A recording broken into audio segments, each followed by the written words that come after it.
Hi friends, இன்றைக்கி ஒரு இரும்பலுக்கான recipe பார்ப்போம். இரும்பல், சளி, நெஞ்சு சளி, இந்த மாதிரி ப்ரான்சிட்டிஸ், வீசிங் இஷ்யூஸ் இருக்குதுல்ல, இந்த கஷாயம் சாப்பிட்டோம்னா சீக்கிரம் க்யூர் ஆகும். இங்கே பாருங்கள், இந்த இலையை வச்சு தான் அதை செய்ய போகிறோம். இதுதான் ஆடாதோட இலை. பார்க்குறதுக்கு எப்படி இருக்குன்னு பாருங்களேன், எப்படி தான் இருக்கும்.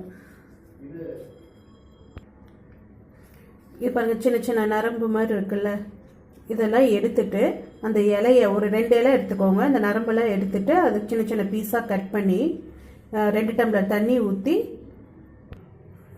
காஞ்ச பிறகு நல்லா பாயில் ஸ்டார்ட் பண்ண பிறகு இந்த தலை இருக்கு இல்லைங்க, இது மாதிரி போட்டுக்கோங்க.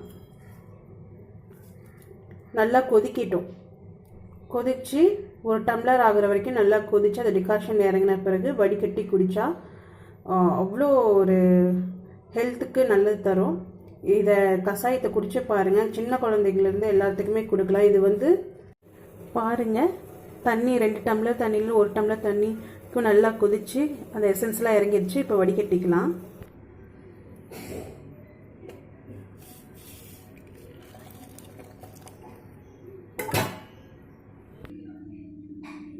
கஷாயம் ரெடி ஆயிடுச்சு.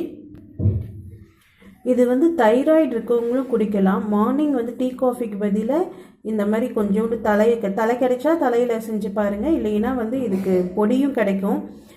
அந்த பொடியையும் கொஞ்சம் போட்டு டீ எப்படி நம்ம செய்கிறோமோ அதுமாதிரி கொஞ்சம் தண்ணி ஊற்றி அந்த காஞ்ச பொடியை போட்டு, இலையோட பொடியை போட்டு, கொஞ்சம் அதிமதுரம் இருந்துச்சுன்னா அதையும் போட்டு நீங்கள் வடிகட்டி சாப்பிட்லாம்.